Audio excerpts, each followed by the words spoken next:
Bonjour, aujourd'hui on va commencer un TP, c'est la 6e TP, ce TP on l'appelle pendule élastique. Donc comme vous le voyez le titre, le TP on l'appelle pendule élastique. Donc l'objectif du TP c'est quoi? C'est détermination de la constante de Rayleigh du ressort. On va déterminer la constante de Rayleigh du ressort à l'aide d'une manière expérimentalement. Donc on a déjà vu comment déterminer en appliquant la première loi de Newton la formule de constante de Rayleigh. Donc cette fois-ci on va faire la pratique. Donc le deuxième objectif c'est de facteurs qui vont influencer la période d'oscillation du pendule élastique. Quels sont les facteurs qui vont influencer la pendule élastique? Très bien. La première partie, c'est réalisation d'un pendule élastique. On va réaliser un pendule élastique comme on a vu dans le cours. Un pendule élastique est constitué d'un solide, de masse M lié d'une extrémité avec le ressort et l'autre extrémité il est fixe. Celui-là on l'appelle un pendule élastique. Un pendule élastique, il faut que le ressort d'un côté il est lié avec le solide M et l'autre côté le ressort est fixé. Très bien. Donc on va réaliser cette expérience. Donc comme vous le voyez ici, c'est le support avec un ressort à vide. Ressort sans solide, on détermine L0. L0, c'est là où il se touche. Le support et le ressort, ça c'est le premier point. Et le deuxième point, c'est la dernière extrémité des ressorts. Ça on l'appelle L0. L0, on a dit c'est la longueur du ressort à vide, sans masse marquée. Sans masse marquée, on l'appelle L0. Et L, c'est la longueur du ressort à vide, avec une masse marquée. Au début le vide, après on va approcher une masse marquée. Ça devient L. La différence entre L0 et L, c'est le fait que L0, c'est sans masse marquée, et L, c'est la longueur avec une masse marquée. Très bien. Donc ici, le ressort il est marqué, il est accroché, ou bien il est suspendu à celui de masse M. Il est suspendu à celui de masse M. Voilà. Donc, si le ressort il est suspendu dans celui de masse M, on va voir il subit combien de forces. La première force, c'est la force du poids. Le poids, c'est une force attractive qui va attirer n'importe quel objet à la surface de la Terre. La première force qui intervient sur le poids. La deuxième force qui intervient, c'est la force du ressort. La force du ressort, on l'a vu dans le cours, on l'appelle la force de rappel. C'est force qui va ramener le ressort à sa position d'équilibre. Le ressort a dépassé à sa position d'équilibre. La force qui essaie de ramener le ressort à sa position d'équilibre à chaque fois, ramener le ressort à sa position d'équilibre, on l'appelle la force de rappel. Très bien. On représente ici. Donc ça c'est la représentation du poids. Centre de gravité, direction verticale, sens vers le bas. La représentation graphique des forces de rappel. Point de contact entre le solide et le ressort. Direction verticale, sens vers le haut. Très bien. On a dit écrire le bilan des forces. Écrire le bilan des forces. Donc, bilan des forces, c'est le poids et F. F, on a dit force de rappel. Donc, écrire la relation à l'équilibre entre K, constante de Rayleigh. Donc, L, la longueur du ressort avec une masse marquée. L0, la longueur du ressort à vide. M, la masse de l'objet. Et G, la densité de mésentère. On va chercher la relation. Très bien. Donc, on t'a dit à l'équilibre. À l'équilibre, c'est lorsque le solide ne bouge pas. C'est lorsque le solide il ne fait pas un mouvement aller-retour. Maintenant, il est en train de faire un mouvement aller-retour. C'est une fois que l'objet s'arrête. On va arrêter. L'objet il s'arrête, il est à sa position d'équilibre. S'il est à sa position d'équilibre, il subit des forces. Il subit le poids et aussi la force de rappel. Très bien. On va appliquer quelle loi? À l'équilibre, on applique la première loi de Newton. La première loi de Newton. On Ensemble, les forces extérieures est égale à 0. 0 vecteur est égal à encore 0. La première force, c'est sur le bois plus F est égal à 0. Donc, bois B, on va projeter sur l'axe OX. B, il est le même sens que l'axe OX. Comme ça devient plus P. Maintenant, F, il est dirigé vers le haut, il regarde vers le haut, pour sens vers le haut, alors que l'axe X est dirigé vers le bas. Donc, F et l'axe sont des sens opposés. Ça devient moins F est égal à 0. B est égal à F moins F, on dépasse l'autre côté.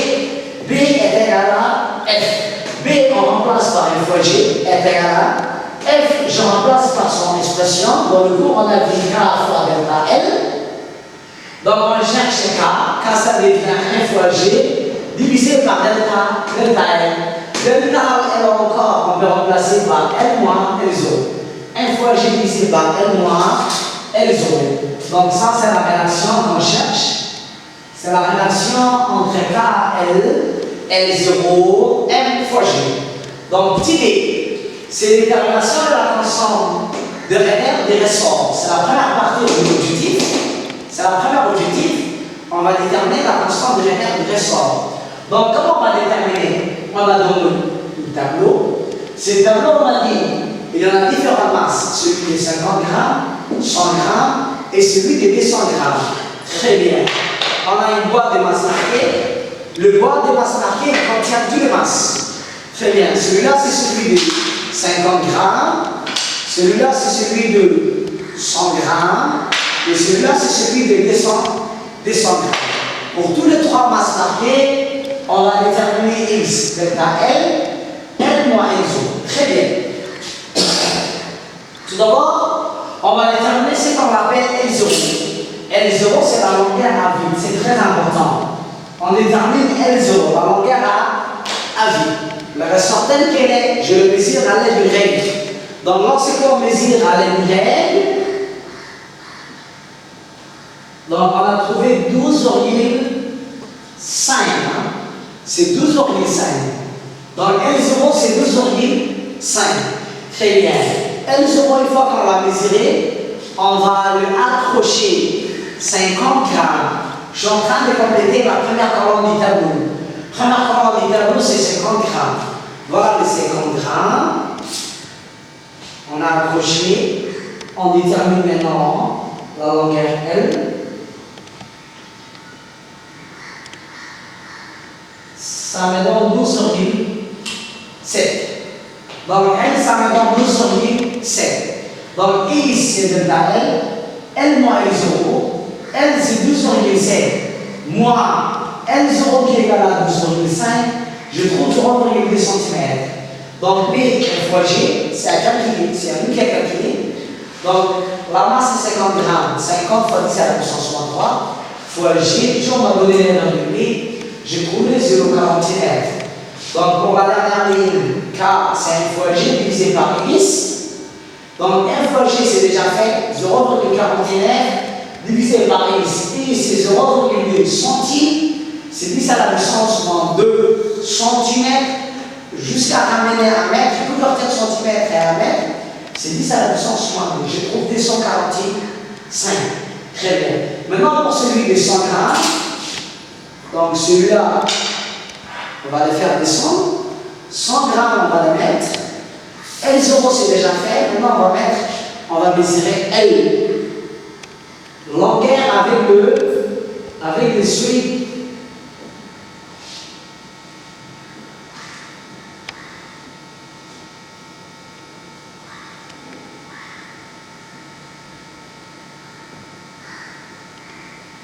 Très bien.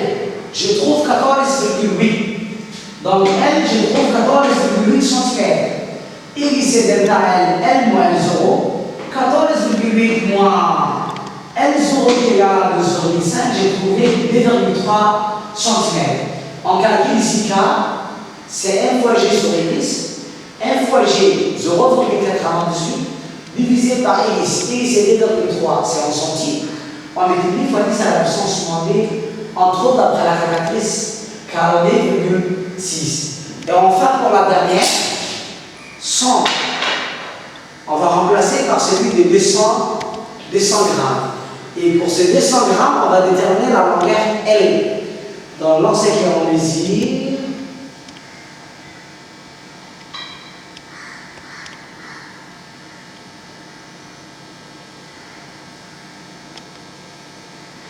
on a trouvé 200 à 22. L, c'est 22 cm. Delta L, L moins L0, 22 moins L0, qui garde toujours la même valeur, 2,5. Delta L, c'est 9,5 cm. Donc, 1 fois G, c'est déjà calculé. K, c'est 1 fois G sur Inis. 1 fois G, c'est 1,98. Inis, c'est 9,5 fois 10 à la puissance moins 10. K, on a trouvé 20,6. Et enfin, d'après les tableaux, on t'a dit, on déduit une valeur moyenne de K.